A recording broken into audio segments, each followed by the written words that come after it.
देश के आदरणीय प्रधानमंत्री जी ने अयोध्या में प्रभु श्री राम के मंदिर में जो ट्रस्ट काम कर रहा है उन लोगों के साथ एक बैठक की है। बीजेपी वालों ने प्रभु श्री राम के मंदिर के जमीन में घोटाला और भ्रष्टाचार करके करोड़ों रुपए भ्रष्टाचार किया और पिछले 1.5 साल से अगर प्रभु श्री राम का मंदिर अयोध्या में नहीं बन पा रहा है, अगर श्री राम मंदिर का काम रुका हुआ है, तो उसके लिए कोई और नहीं, बीजेपी वाले जिम्मेदार हैं, उनकी चंदा चोरी जिम्मेदार है। उनकी नियत प्रभु श्री राम का मंदिर बनाने में नहीं बल्कि चंदा चोरी में है। उनकी आस्था प्रभु श्री राम में नहीं है, प्रॉपर्टी डीलर्स में है। और जो जानकारी मिली है, इसका पैसा ऊपर तक जा रहा है।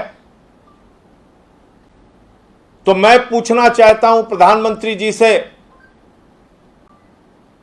10-12 दिन हो गए इस घोटाले का खुलासा करते करते और एक नहीं अनेक साक्ष्य आ चुके। मीडिया ने भी जारी किया, हम लोगों ने भी जारी किया। जब आप इनसे मीटिंग कर रहे हैं तो क्या आपने इनसे सवाल किया कि 1.5 साल में प्रभु श्री राम के मंदिर का नींव तक अभी तक क्यों नहीं भर पाए? ऊपर तक अगर करोड़ों रुपए के भ्रष्टाचार का हिस्सा जा रहा है तो किसको किसको जा रहा है? कितने बीजेपी वाले इसमें शामिल हैं? कितने ट्रस्ट वाले इसमें शामिल हैं? ट्रस्ट वालों की मिली भगत से बीजेपी वालों ने इतनी चंदा चोरी की, इतनी चंदा चोरी की कि श्री राम के मंदिर का निर्माण पूरी तरीके से रुक गया है। दिन रात इनका दिमाग जमीन के नाम पे चंदा चोरी करने में लगा हुआ है। यह देश के करोड़ों हिंदुओं की आस्था को चोट पहुंचाने का और गहरा आघात पहुंचाने का काम भारतीय जनता पार्टी और ट्रस्ट के लोगों ने किया है, बीजेपी वालों ने किया है। और आज प्रधानमंत्री जी को जवाब देना चाहिए। प्रधानमंत्री जी को इन लोगों से पूछना चाहिए कि ये घोटाला किया तो क्यों किया? राम जी का मंदिर नहीं बन पा रहा है तो क्यों नहीं बन पा रहा है? ऊपर तक हिस्सा जा रहा है तो कहां कहां तक जा रहा है? कौन कौन इसमें शामिल है? इस तरह से अगर 1.5 साल से सिर्फ चंदा चोरी में इनका दिमाग लगा हुआ है तो आप समझ सकते हैं कि ये श्री राम का मंदिर बनाने के लिए काम नहीं कर रहे हैं बल्कि भ्रष्टाचार और लूट करने में काम कर रहे हैं। मैं आज एक साक्ष्य आपके सामने और देना चाहता हूं और जो बहुत गंभीर है। आप लोगों को मैंने बताया कि किस तरह से 5 मिनट में 2 करोड़ की जमीन 18.5 करोड़ की हो गई, किस तरह से प्रति सेकंड 5.5 लाख रुपए और प्रति मिनट 3 करोड़ 30 लाख रुपए जमीन महंगी हो गई। आपको मैंने बताया कि किस तरह से 20 लाख की जमीन 2.5 करोड़ में बेच दी गई। और बीजेपी वालों ने ये भ्रष्टाचार किया। इसके प्रमाण के साथ जब कुछ सब कुछ मैंने आपके सामने रखा तो एक मन में सवाल उठता था, ये पैसा जा कहां रहा है? कहां गया ये पैसा? किसने किसने इसमें खेल किया? ये जो पैसा आया ये किसके पास गया? तो मैं आपको एक कागज दिखाना चाहता हूं। रवि मोहन तिवारी जो बीजेपी के मेयर का रिश्तेदार है, वो रवि मोहन तिवारी जो 18 मार्च को बीजेपी के मेयर के साथ और ट्रस्ट वालों के साथ मिलके 2 करोड़ की जमीन 18.5 करोड़ रुपए में बेचता है, सुल्तान अंसारी के साथ बेचता है, उस रवि मोहन तिवारी ने 19 अप्रैल को 10 करोड़ रुपए की एक जमीन ली है। 10 करोड़ रुपए की जमीन ली है। और आप मजेदार बात देखिए, ट्रस्ट जब भी जमीन खरीदता है उसको मालियत से कई गुना महंगी जमीन मिलती है। लेकिन भारतीय जनता पार्टी के नेता, भारतीय जनता पार्टी के लोग, जमीन के दलाल, प्रभु श्री राम के नाम पे चंदा खाने वाले जब ये जमीन खरीदते हैं तो इनको हमेशा लागत से कम मूल्य पर जमीन मिलती है।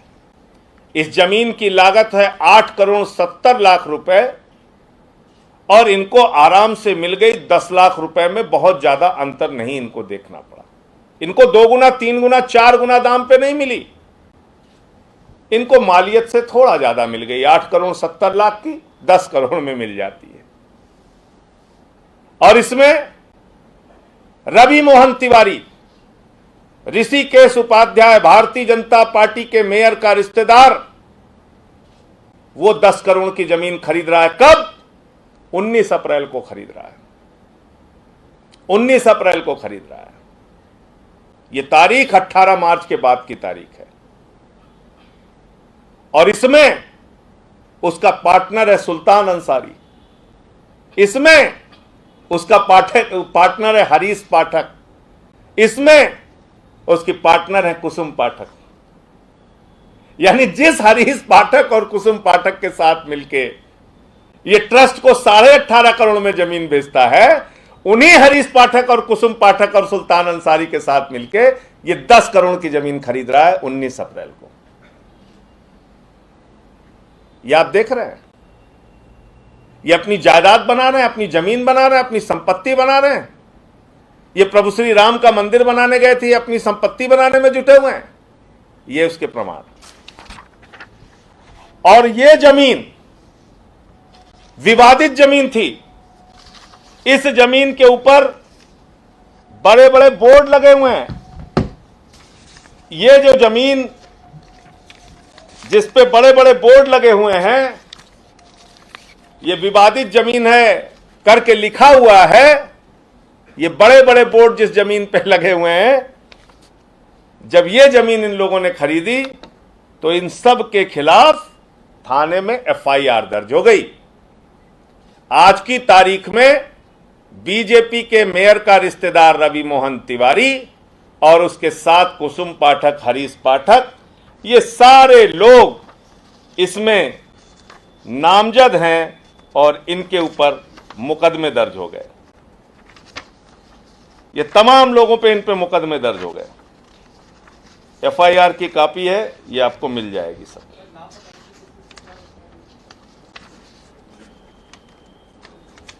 मैं एक एक करके अभी आपको ये पूरा कागज दे देता हूं, इसको देख लीजिएगा।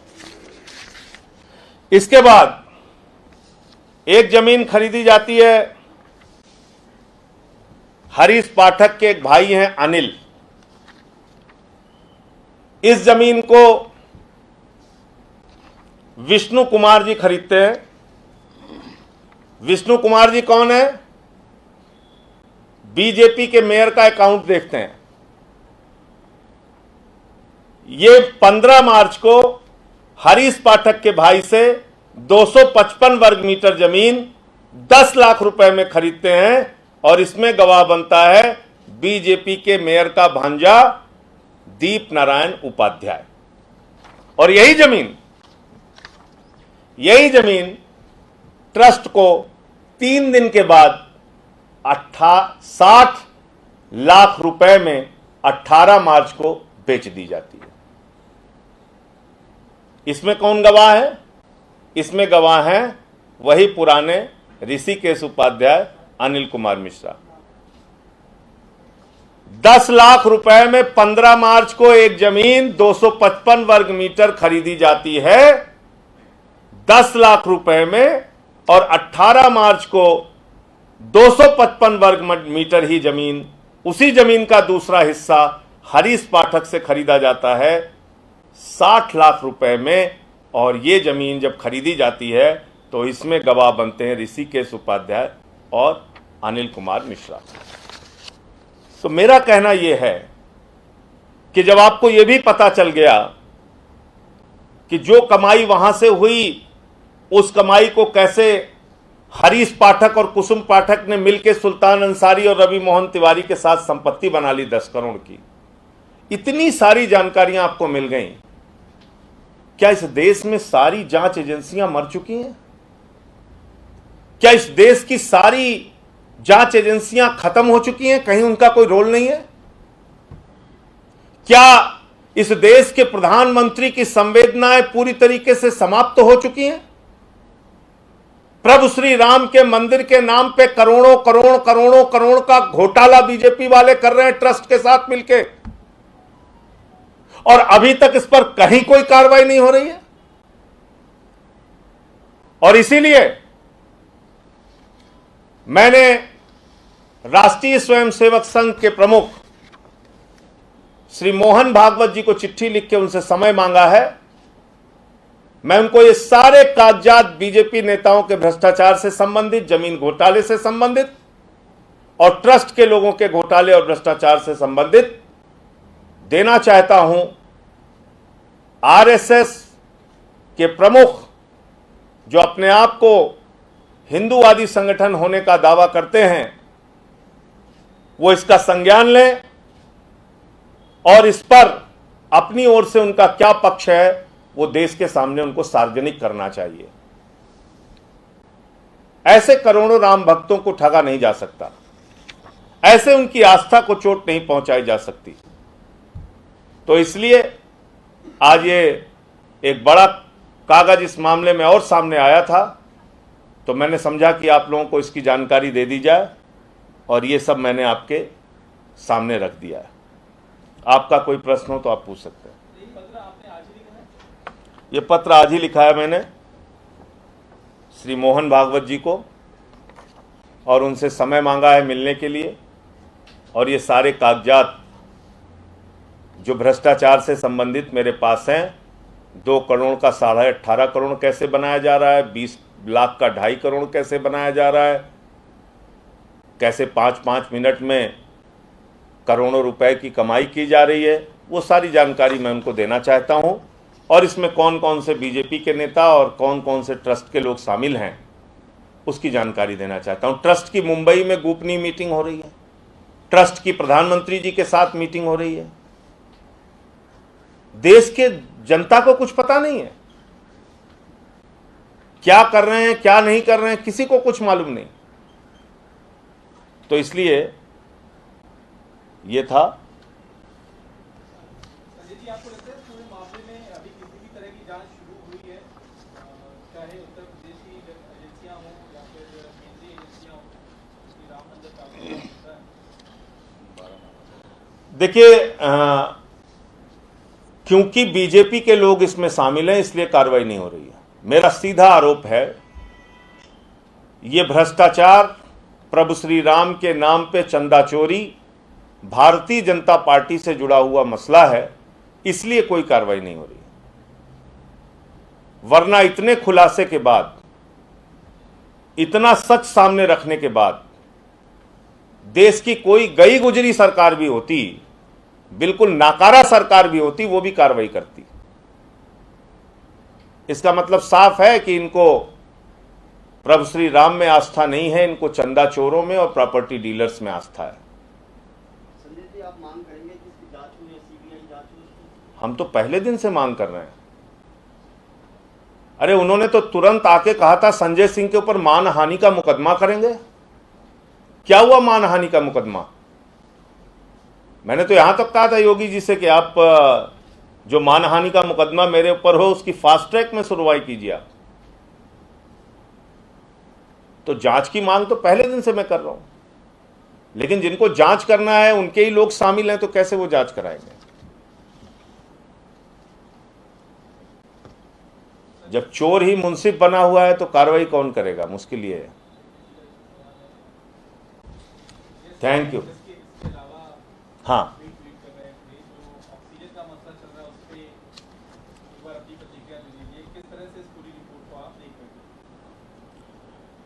देखिए, मुझे बहुत अफसोस है कि भारतीय जनता पार्टी देश की ऐसी संवेदनहीन पार्टी है। जब देश में 3 लाख केसेस थे तो देश के प्रधानमंत्री घूम घूम के उछल उछल के बंगाल के अंदर रैली कर रहे थे और कह रहे थे मुझे तो सिर्फ पीछे लोग ही लोग नजर आ रहे हैं। उनको कोरोना से मरने वालों की लाशें नजर नहीं आ रही थी।